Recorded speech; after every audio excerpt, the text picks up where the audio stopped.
L'activité plaisance était plutôt anecdotique à La Rochelle au début du XXe siècle. Et petit à petit, les particuliers se sont intéressés à ça et la plaisance s'est voilà, tout doucement ouverte. Ça a commencé vraiment à exploser que dans les années 60, hein, où là, des clubs se sont créés pour initier le grand public à ces pratiques-là. Il y a même eu au fil du temps à La Rochelle la création de la voile scolaire, c'est-à-dire que tous les enfants scolarisés à La Rochelle ont pu très vite bénéficier gratuitement d'une semaine de voile dans leur scolarité pour tester ces embarcations qui appartenaient aux différentes écoles de voile et structures nautiques. Il y en avait 3 à l'époque qui existaient à La Rochelle.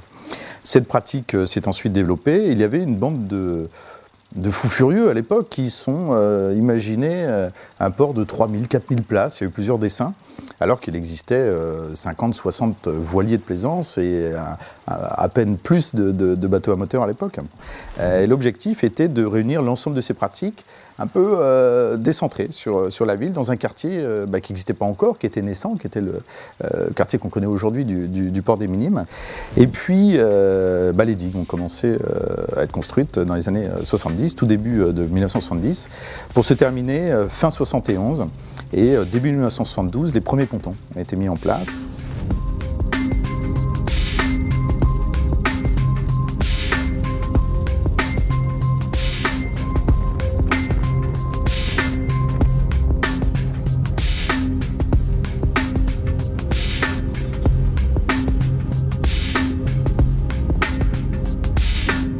Les pratiquants à La Rochelle habitent à La Rochelle ou à côté de La Rochelle.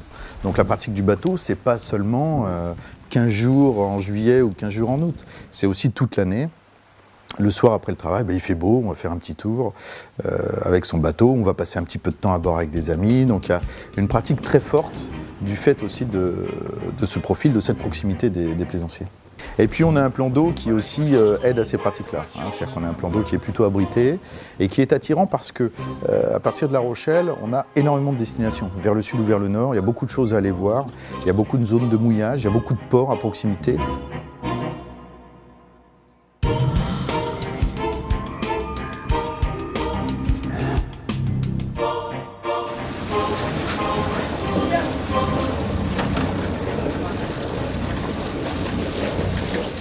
Donc un port, c'est aussi un peu l'office du tourisme de la mer. Donc les gens viennent facilement à la capitainerie demander où est-ce qu'on peut passer son permis bateau, quel professionnel peut avoir telle ou telle activité. Les professionnels sont très nombreux autour du port et ça travaille toute l'année. C'est une structure nautique très forte sur le site de La Rochelle, avec plus d'une centaine d'entreprises qui sont directement implantées sur le port des Minimes ou le vieux port, le bassin des Chalutiers.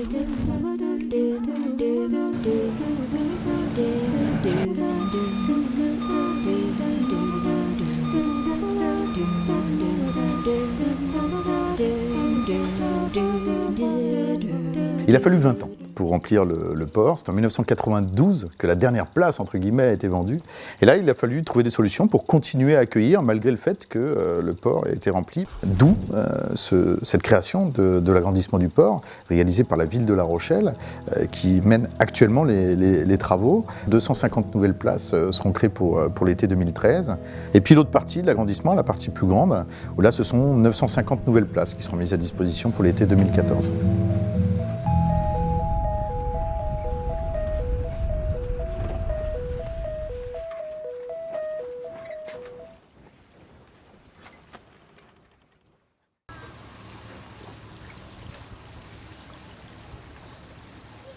L'industrie nautique à La Rochelle ne serait pas ce qu'elle est s'il n'y avait pas le port des Minimes. C'est clair. Si dans les années 70, il n'avait pas été décidé de créer 3000 places de port, quelle vision extraordinaire à l'époque, parce que c'était pas évident, mais quelle vision extraordinaire de se dire on a le site, on a l'industrie, allez on y va, on fait 3000 places de port. Ça c'est remarquable.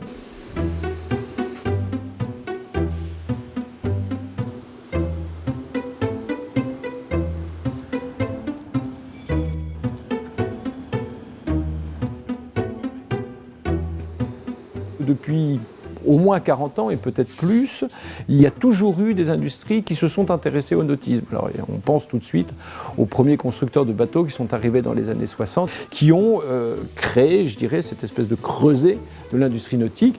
Pour paraphraser une expression célèbre, je dirais, c'est la Nautical Valley. La Rochelle, c'est devenu, au fil des années, la Nautical Valley. Il y a des grands constructeurs, Dufour, Hamel et tant d'autres. Il y a les équipementiers, il y a des fabricants de voiles, il y a des ship chandlers. Enfin bref, il y a tout ce qu'il faut.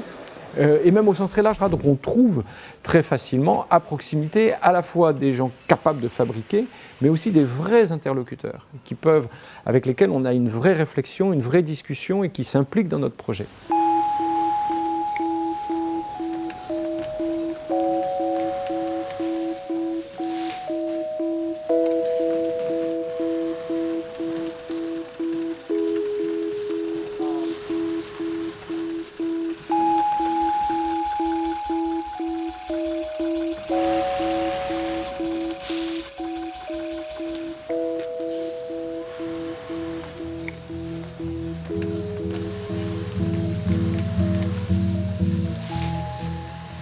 La Rochelle est une référence.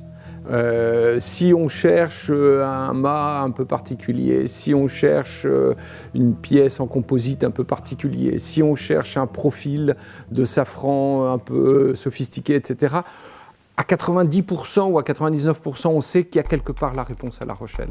Donc c'est une part numériquement, statistiquement, j'allais dire, très importante, mais c'est aussi le lieu où se crée pour une bonne part, les innovations, les avancées technologiques. Et c'est ça qui est important tout autant.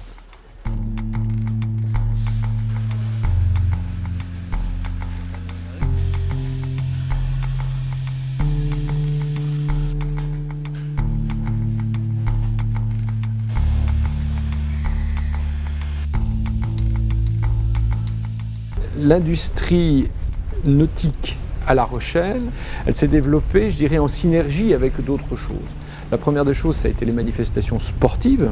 Et puis il y a, évidemment, on ne peut pas et on ne doit pas l'oublier, le salon du Grand Pavois qui a été créé dans les années 70, à l'initiative d'ailleurs, et ça c'est très très remarquable, à l'initiative des industriels de La Rochelle de l'époque, et qui ont dit, mais on a les constructeurs, on a le plan d'eau, on commence à avoir le port, c'était le début de la construction du port des Minimes, on a tous les ingrédients pour créer notre propre salon et mettre nous-mêmes en avant nos propres productions. Et quand on sait le succès que ça a eu, c'est très remarquable. Il ne faut pas oublier aussi qu'il y a eu, et il y a aujourd'hui surtout, il y a un environnement politique extrêmement porteur, que ce soit au niveau de la municipalité, au niveau de la communauté d'agglomération, au niveau du département, etc. On a des soutiens, on a très clairement une volonté de ces organismes, de ces entités, de soutenir et d'aider le nautisme. Ça aussi, c'est un des ingrédients qui est important.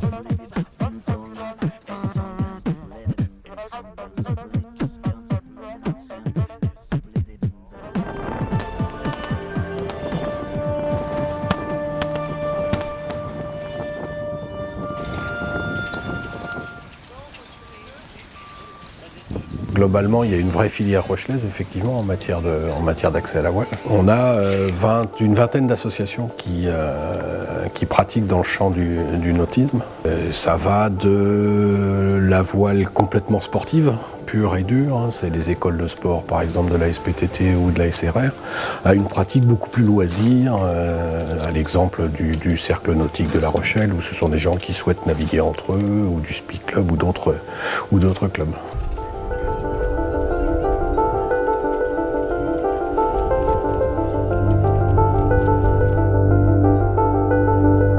La création du port des Minimes dans les années 70 a vraiment donné un boost complet en termes de possibilités d'accès à la mer. Puis aussi une véritable histoire, des gens passionnés de longue date qui pratiquent la voile et qui ont organisé des régates de voile de longue date à La Rochelle. Donc les deux choses font qu'aujourd'hui, effectivement, on a un tissu de pratique qui est très intéressant, ce qui amène à un calendrier aujourd'hui encore très riche.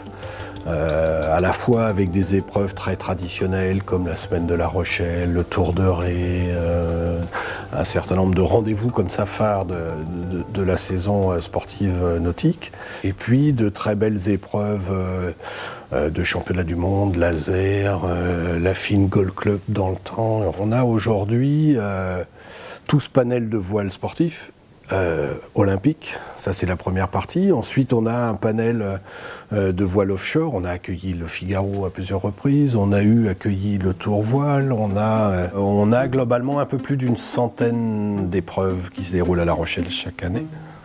Mais ça fait effectivement, quand on y réfléchit, ça fait quand même un potentiel énorme. On s'aperçoit qu'on a des manifestations presque toute l'année. On s'aperçoit qu'on a des manifestations extrêmement variées, de par les organisateurs, de par les lieux et de par les publics visés. On a, je crois, quelque chose d'assez équilibré, assez fourni et assez équilibré en matière de manifestation.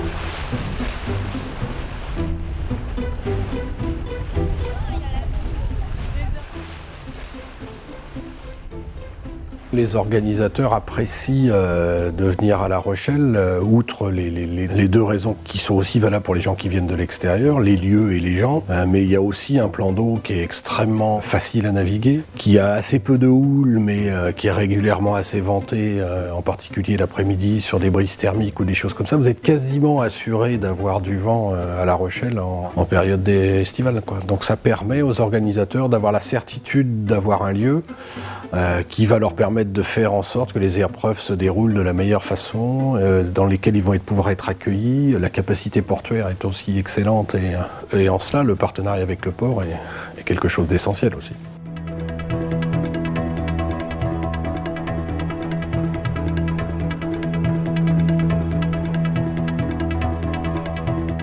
Je rencontre et je travaille avec des clubs qui sont extrêmement tournés vers l'avenir, qui ont vraiment le souci de la voile de demain, de comment on fera demain, comment on s'organisera, qu'est-ce qu'on va proposer, comment on peut le faire. Et je pense que ça, c'est extrêmement appréciable, à la fois de ne pas ignorer son passé, mais de savoir qu'on va vers l'avant.